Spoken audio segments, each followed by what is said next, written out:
Nicolas Machiavel affirmait que l'être humain en général est ingrat, versatile, hypocrite et prétentieux, fuyant le danger et avide de profit.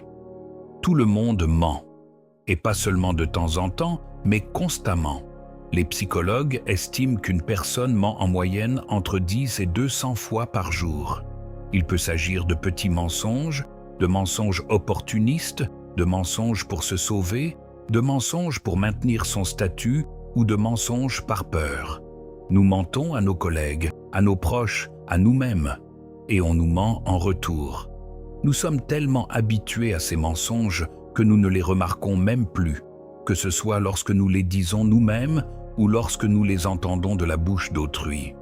Nous y sommes confrontés chaque jour, lorsqu'un collègue nous sourit en face, mais complote dans notre dos. Lorsqu'une offre promettant des avantages ne profite en réalité qu'à une seule personne. Lorsque la promesse « je serai toujours là pour toi » se transforme en trahison. Lorsque nous nous regardons dans le miroir et nous persuadons que tout est sous contrôle. Nous vivons dans un monde où porter un masque est devenu la norme et où révéler sa véritable nature est extrêmement rare. Imaginez, vous serrez fermement la main de quelqu'un, vous le regardez droit dans les yeux et vous pensez « celui-ci est fiable, c'est l'un des nôtres, je peux faire affaire avec lui ». Mais un mois passe et vous découvrez qu'il vous a manipulé depuis le début. Qu'est-ce qui a mal tourné ? Ce n'est ni votre naïveté ni votre inattention. C'est simplement que personne ne vous a jamais appris à vraiment voir les gens. Aujourd'hui, tout va changer. Dans cette vidéo, vous découvrirez un système de 14 techniques psychologiques redoutables, inspirées de Machiavel, Sun Tzu et des grands négociateurs. Ces tactiques vous permettent de cerner n'importe qui, ses motivations, ses faiblesses et ses véritables intentions. Rapidement, précisément et pourtant, en toute discrétion. Regardez jusqu'au bout. Les deux dernières tarot tactiques sont les plus puissantes et les plus dangereuses. Pourquoi ne voyons-nous que le masque et non la personne elle-même? Dès l'enfance, nous passons tous par la même école. On nous apprend à être conciliant, à sourire même quand on ne se sent pas bien, à acquiescer même quand on a envie de se disputer, à garder le silence malgré la colère qui gronde en nous. Il ne s'agit pas d'hypocrisie pure et simple, mais d'adaptation. Les psychologues la définissent comme une façade sociale, une carapace protectrice qu'une personne érige pour minimiser le risque de rejet. Le problème, c'est qu'après des décennies de conditionnement, cette façade devient si parfaite que celui qui la porte finit par ne plus la remarquer. Prenons un exemple simple. Un nouvel employé arrive au bureau, poli, proactif, toujours prêt à rendre service. Mais 6 mois plus tard, on découvre qu'il a méthodiquement tissé des liens pour prendre la place de son supérieur. Était-il hypocrite dès le départ? Pas forcément. On n'est pas toujours conscient de ses propres motivations, mais notre corps, nos gestes et même les silences entre les mots le révèlent. Confucius nous a appris à ne pas tirer de conclusions hâtives après la première conversation, mais à observer une personne au moment décisif, lorsque quelque chose de réel est en jeu. C'est alors que le masque se fissure. Les pratiquants d'arts martiaux japonais de tradition taoïste appliquaient un principe simple. Avant de confier un sabre à un élève, il fallait observer sa façon de s'incliner. Il ne s'agissait pas de respecter l'étiquette, mais plutôt de comprendre que le rituel révélait le caractère. Celui qui s'incline négligemment le sera aussi au combat. Celui qui s'incline avec trop de ferveur cherchait à impressionner plutôt qu'à apprendre. La véritable nature d'une personne ne se révèle pas dans les monologues, elle se dévoile dans les petits gestes qu'elle ne peut contrôler. Test de faiblesse. Chacun a un point faible. Il ne s'agit pas d'un défaut de caractère, mais simplement d'une sensibilité à fleur de peau dont le simple contact modifie radicalement le comportement. Le légendaire sabreur japonais Miyamoto Musashi disait qu'un duel se gagne avant même le premier coup. Il faut repérer le réflexe de défense instinctif de son adversaire et frapper là. Dans la vie de tous les jours, Cela fonctionne différemment, mais la logique reste la même. Mettez votre adversaire dans une position légèrement plus inconfortable que d'habitude. Posez-lui une question personnelle inattendue. Gardez le silence là où il attend votre soutien. Abordez un sujet qui l'offense manifestement. Observez leur réaction. Non pas leurs paroles, mais leur réaction. Une personne insensible à ce sujet répondra calmement. Une autre, sensible, rougira, parlera plus vite, fera soudainement preuve d'agressivité ou, au contraire, se repliera sur elle-même dans un calme étudié. Ces deux options sont révélatrices. Les anciens maîtres japonais louaient souvent leurs élèves pour ce dont ils étaient le moins fiers. Une réaction douloureuse signifiait « voilà où se cache l'orgueil ». Et l'orgueil n'est pas seulement une faiblesse, c'est aussi de la prévisibilité. Et la prévisibilité est une vulnérabilité qu'une personne expérimentée saura retourner contre elle. Carl Gustav Jung l'exprimait autrement. Si vous voulez connaître une personne, laissez-la parler de ce qui l'effraie. La peur est toujours plus proche de la vérité que l'ambition. La règle principale, ne jamais utiliser cette connaissance à des fins destructrices. Ceux qui s'approprient les faiblesses d'autrui pour asseoir leur pouvoir finissent tôt ou tard par créer un monde où chacun fait semblant et se retrouve finalement complètement seul. Langage corporel, ce qui ne sait mentir. Les mots sont un instrument de l'esprit, tandis que le corps est un instrument de vérité. Les neuroscientifiques l'ont constaté depuis longtemps. Lorsqu'une personne ment ou dissimule ses intentions, ses expressions faciales et ses paroles se désynchronisent. Un sourire apparaît une fraction de seconde après une remarque joyeuse. Les sourcils se lèvent, mais la voix reste neutre. Ces micro-expressions durent de 40 à 70 millisecondes, trop bref pour l'esprit, mais parfaitement perceptibles par un œil averti. Voici quelques signaux spécifiques auxquels prêter attention. Mains, paumes ouvertes, signe d'ouverture, mains fermées, désir de se refermer. Se frotter les paumes, excitation intérieure, souvent liée à l'espoir d'un avantage. Ajuster ses manchettes, sa cravate, ses bijoux, nervosité, dissimulée sous une apparence d'indifférence. Regard, direct et calme, confiance, trop long et fixe, tentative de dominer ou de contrôler l'impression. Un regard qui se détourne au moment de la phrase clé est un signal d'alarme. Ce n'est pas toujours un mensonge, mais il y a toujours quelque chose de caché. Épaules et posture, des épaules droites et un menton légèrement relevé, sans agressivité, indiquent une personne qui se sent en confiance. Des épaules voûtées ou tendues dans une situation qui devrait être détendue indiquent de l'anxiété. Jambes et pieds, les psychologues notent que plus les jambes et les pieds sont éloignés de la tête, moins la personne contrôle le signal. Un tapotement nerveux du pied, les pieds tournés vers la sortie, le corps est déjà parti, mais la voix persiste. Un dirigeant japonais renommé a raconté comment, lors de négociations, il avait remarqué qu'un invité tapotait subtilement du bout des doigts sur la table pendant qu'il discutait de chiffres précis. Il s'est avéré par la suite que l'invité retardait délibérément les négociations, attendant une meilleure offre d'un concurrent. La décision a été prise sans hésitation et s'est avérée judicieuse. Important, un seul geste ne constitue pas un diagnostic. Observez le schéma. La concomitance de plusieurs signaux est révélatrice. Le piège de la convivialité. Voici un paradoxe qui déconcerte même les personnes expérimentées. Les personnes trop conciliantes sont plus dangereuses que les personnes ouvertement agressives. Un agresseur est visible, manipulable, sa position est claire, ses limites sont définies. Mais une personne qui acquiesce toujours, hoche toujours la tête, ne s'oppose jamais. Elle est impénétrable, car on ne sait jamais où elle se situe réellement. Confucius mettait en garde: si une personne acquiesce trop souvent, demandez-vous qui elle sert réellement.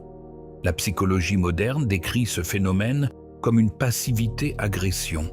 En apparence, c'est l'allié parfait, mais au premier test, elle disparaît, se décharge de ses responsabilités et frappe parfois au moment le plus vulnérable, discrètement et méthodiquement. En Orient, on disait « De tous les serpents venimeux, le plus dangereux est celui qui se cache dans l'herbe. Qu'y a-t-il à s'inquiéter ? Cette personne n'exprime jamais son opinion, même interrogée directement. Elle approuve des affirmations contradictoires dans diverses conversations. À la moindre pression ou au moindre refus, son ton change brusquement et elle prend ses distances. Elle n'a aucune position qu'elle soit prête à défendre. La véritable confiance ne naît pas d'un « oui » constant. Elle découle de la capacité d'une personne à exprimer ouvertement son désaccord, tout en restant respectueuse. Quelqu'un qui ne s'oppose jamais manque soit de confiance en lui, soit en a une trop haute. Les questions sont comme un scalpel. L'un des outils les plus puissants pour cerner une personne est une question bien formulée, non pas pour obtenir des informations, mais pour susciter une réaction. Il existe deux types de questions qui fonctionnent différemment. Les questions fermées sont des pièges. Avez-vous déjà été déçu par des collègues ? La réponse ne peut être que oui ou non, et la personne se met instinctivement sur la défensive. Observez non pas la réponse, mais la manière dont elle est donnée, la rapidité, la tension sur son visage, la pause avant de parler. Les questions ouvertes invitent à la confidence. Que signifie pour vous la réussite dans ce travail ? Comment avez-vous géré des situations dont on ne parle généralement pas ouvertement ? On ne peut répondre brièvement à ces questions, même si la personne ne souhaite pas tout dire. Et plus elle parle, plus elle perd le contrôle de son récit. Les recherches en psychologie sociale montrent que, dans les groupes où les participants répondent à des questions ouvertes, les peurs cachées et les véritables motivations émergent 3 fois plus souvent que dans les groupes avec des questions fermées. La parole libre n'est pas soumise à la même censure qu'une réponse courte. Le véritable art réside dans l'alternance. Une question fermée crée de la tension, tandis qu'une question ouverte la relâche et encourage la conversation. Lorsqu'une personne passe d'un état défensif à un état narratif, c'est alors que des détails qu'elle n'avait pas prévu de révéler émergent. Le piège du miroir. Il existe une technique utilisée par les manipulateurs les plus habiles, et peu la connaissent suffisamment pour la reconnaître. On l'appelle l'effet miroir.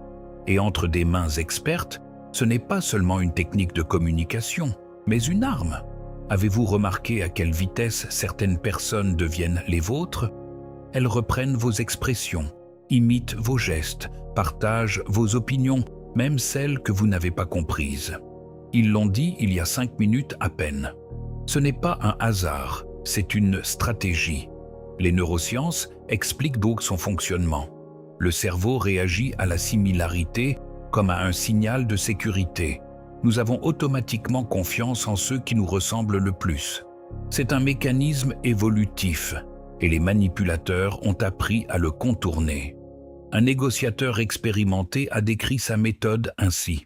Il restait silencieux pendant 1 heure, hochant la tête de temps à autre, étudiant l'intonation et la gestuelle de son interlocuteur, puis à un moment crucial, imitant précisément sa posture et son intonation. La confiance s'installait instantanément, comme par magie, et les accords se concluaient selon ces conditions. Comment savoir si l'on est imité ? Les maîtres bouddhistes l'expliquent simplement, un véritable interlocuteur reste lui-même, même dans une situation inconfortable. Il ne s'adapte pas à chacun de vos mots. Il argumente lorsqu'il n'est pas d'accord. Il garde le silence lorsqu'il n'a rien à ajouter et non parce qu'il attend votre réaction. Si quelqu'un vous imite trop parfaitement, arrêtez-vous et demandez-vous « Que vois-je exactement ? Son reflet ou mon reflet tel qu'il le présente ?» Un miroir ne pense pas, il ne fait que refléter. Et le plus dangereux, c'est que lorsqu'on se regarde dans le miroir, on cesse de regarder autour de soi.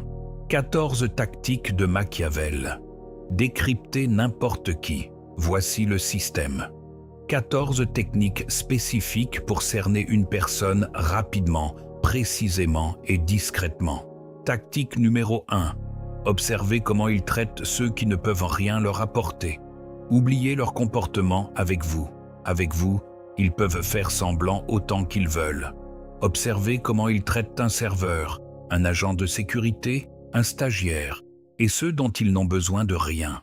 C'est là qu'ils n'ont aucune raison de jouer un rôle. Et c'est là que le caractère se révèle à l'état pur. Le respect des personnes de statut inférieur est un indicateur de personnalité plus fiable que la politesse envers ses égaux. Tactique numéro 2. Restez silencieux plus longtemps que de raison. L'insécurité se nourrit du silence et le craint. On ne remplit pas le silence parce qu'on a quelque chose à dire, mais parce qu'on ne supporte pas d'être vu sans un mot. Parlez moins, allongez vos pauses et observez ce qui se dégage. Des détails inutiles, des excuses, des tentatives pour impressionner. Le silence n'est pas synonyme de vide, mais de pression. Sous pression, on dit des choses qu'on n'aurait jamais voulu dire. Troisième tactique, ne donnez rien et observez. Supprimez toute approbation, toute chaleur, tout signe de votre valeur. Ne laissez que votre présence froide et neutre. Inévitablement, les gens se comportent en fonction de ce qu'ils peuvent obtenir de vous. Si vous ne donnez rien, certains deviennent plus froids. Ils étaient polis par intérêt. D'autres redoublent. D'efforts, ils ont besoin d'approbation. D'autres encore restent neutres. Ils maîtrisent leurs émotions et sont potentiellement dangereux. Moins vous vous dévoilez, plus vous voyez clair. Quatrième tactique, déjouer leur discours. Certaines personnes vivent selon un discours préparé. Elles ont perfectionné le charme, la franchise, voire la vulnérabilité, comme outil de gestion de l'impression. Tant que leur discours est en marche, vous ne verrez rien. Brisez-le. Posez une question inattendue au beau milieu de leur monologue. Ne riez pas d'une blague manifestement drôle. Répondez par un regard neutre. Dès qu'ils trébuchent, leur vraie nature se révèle. Cinquième tactique. Formulez un petit refus et observez la réaction. N'attendez pas un test sérieux pour évaluer la fiabilité de quelqu'un. Mettez-le à l'épreuve. Refusez une petite demande. Retardez votre réponse. Ne donnez pas ce qu'ils attendent clairement. Les personnes qui acceptent un refus avec élégance sont rares. La plupart réagissent, certaines prennent leur distance, d'autres critiquent, d'autres encore colportent des rumeurs. Il ne s'agit pas de malveillance, mais d'une réaction automatique. C'est ce qu'il faut observer. Le refus révèle la véritable nature émotionnelle d'une personne avec plus de précision que n'importe quel accord. Sixième tactique. Concentrez-vous sur l'attention, pas sur les mots. On peut choisir ses mots, mais pas son attention. Pendant qu'une personne parle, observez où se porte son regard. Scrute-t-elle les personnes influentes présentes? Consulte-t-elle son téléphone? Se tourne-t-elle vers quelqu'un d'autre? L'attention est un investissement et la façon dont une personne la porte révèle ses véritables priorités plus honnêtement que n'importe quelle parole. Tactique 7. Inventez une faiblesse et observez leur réaction. Dites quelque chose de anodin sur vous-même, quelque chose qui ressemble à un défaut, mais qui n'en est pas un. Par exemple, « Il m'arrive de mettre trop de temps à réfléchir avant de prendre une décision » ou « Il m'arrive de trop me fier aux premières impressions ». Observez ensuite. Si la personne utilise cela contre vous, c'est un opportuniste. Si elle vous ignore, c'est qu'elle est prudente ou respectueuse. Si elle révèle une véritable vulnérabilité en réponse, c'est qu'elle recherche des liens authentiques. Vous avez ainsi créé un test sans risque. Tactique 8. Faites-les patienter. Répondez aux messages plus tard que d'habitude. Retardez la livraison de ce qu'ils attendent. Soyez un peu moins précis dans vos projets. Les personnes exigeantes réagissent rapidement et de manière impolie en blâmant l'autre. Piège, passivité, agressivité, pression. Ceux qui ont une force intérieure s'adaptent. Les impatients sont les premiers à devenir toxiques dans les situations difficiles. Le temps est le seul véritable test. Tactique 9. Identifiez qui ils imitent. Nous imitons tous quelqu'un. Observez le style de parole, les gestes, l'apparence de qui ils imitent. La personne qu'ils imitent est celle à laquelle ils aspirent, et cette aspiration révèle ce qui leur manque actuellement. Ceux qui imitent l'autorité recherchent le contrôle. Ceux qui imitent les personnalités populaires recherchent l'attention. Ceux qui imitent les figures morales recherchent le respect.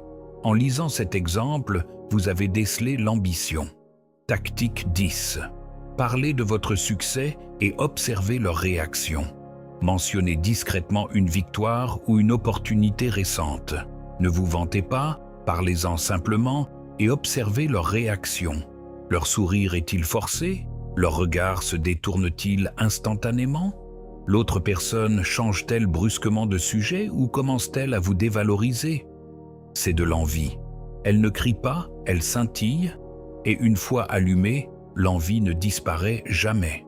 Elle précède toujours le sabotage. Tactique 11. Demandez-leur ce qu'ils détestent.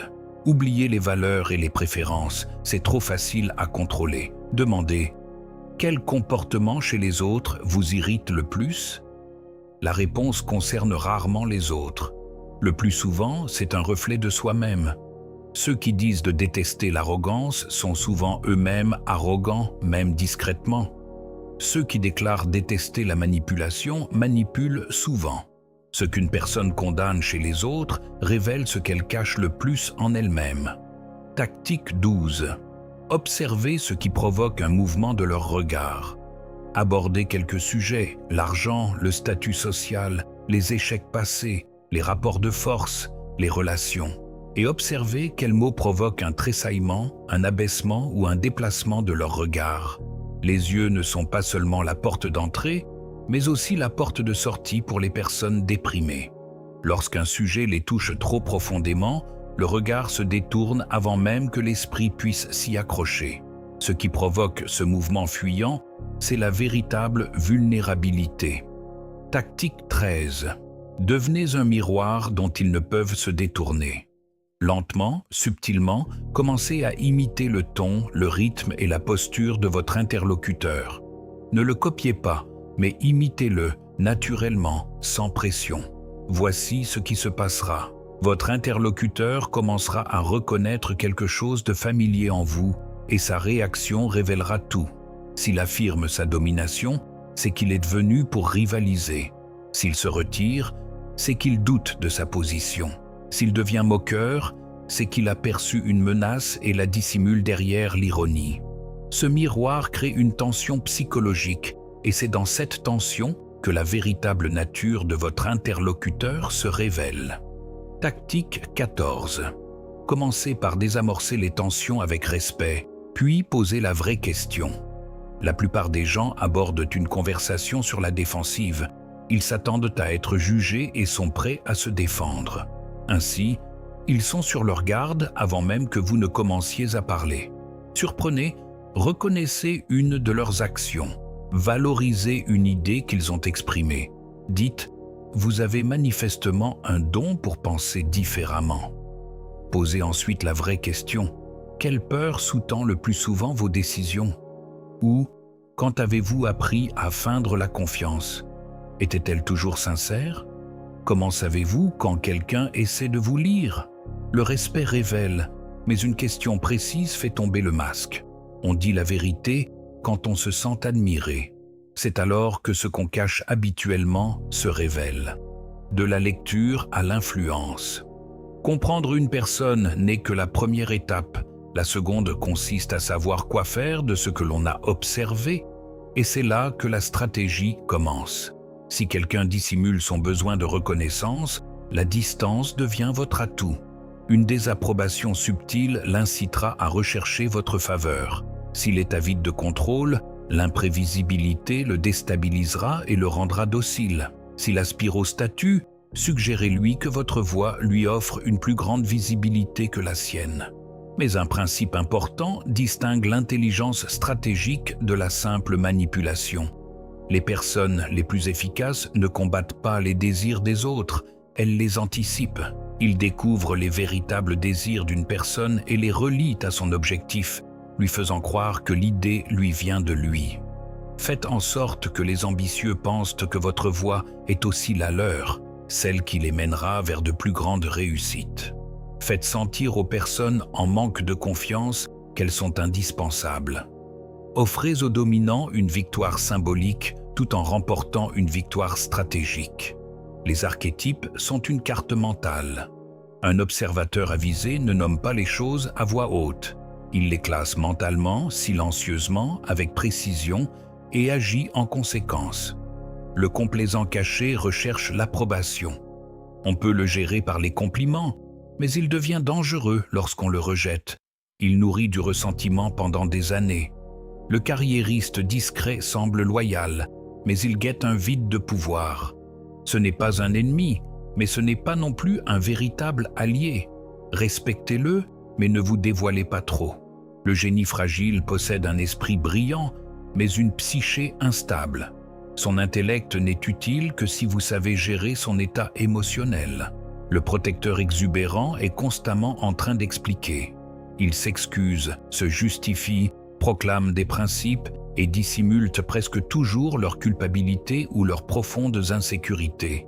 Plus ils s'expriment fort, plus ils deviennent subtils. Inutile de leur dire qui ils sont. Il est nécessaire de le savoir pour interagir avec justesse. Le plus haut niveau consiste à se connaître soi-même. Peu de gens l'avouent ouvertement. Le plus dangereux dans cette capacité n'est pas ce que l'on perçoit chez les autres, mais ce qu'elle révèle de soi. Lorsqu'on commence à lire à travers les gens, la tentation surgit. La tentation de la distance, le sentiment d'être au-dessus des faiblesses humaines, de croire qu'un jeu n'est qu'un jeu et qu'il n'y a rien de personnel là-dedans.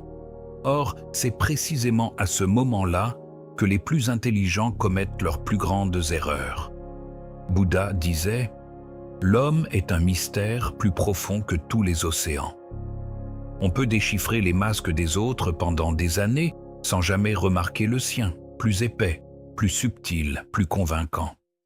La véritable sagesse n'est pas la capacité de percer à jour tout le monde. C'est la capacité de se voir soi-même avec la même précision que celle avec laquelle on voit les autres. Ceux qui manipulent les autres par plaisir finissent tôt ou tard par découvrir que les seules personnes qui restent autour d'eux sont celles qu'ils peuvent manipuler. Et c'est là que réside la plus grande solitude au monde. À un niveau élevé, le jeu cesse d'être un jeu. Il devient instinctif. On entre dans une pièce et l'information circule. Qui hésite, qui joue un rôle, qui exerce une influence discrète. Inutile de réfléchir, on observe. Mais c'est alors que survient le choix crucial. Utiliser ceci ou devenir cela. Voir les gens clairement, ce n'est pas seulement savoir les manipuler. C'est comprendre pourquoi ils sont ainsi et parfois choisir de ne pas jouer le jeu du tout. Voici donc 14 tactiques. Non pas de la théorie, mais des outils. Observez comment une personne traite ceux qui ne peuvent rien lui apporter. Restez silencieux plus longtemps que de raison. Retenez votre approbation et observez les changements. Sortez des sentiers battus, provoquez de petits refus. Observez l'attention, pas les mots. Testez la réaction à une faiblesse imaginaire. Faites-les attendre. Lisez qui ils imitent. Remarquez la moindre lueur d'envie.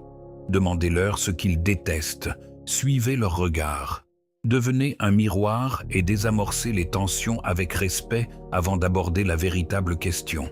Il ne s'agit pas de manipulation, mais de compréhension, de la capacité à lire le monde tel qu'il est, et non tel qu'il est présenté.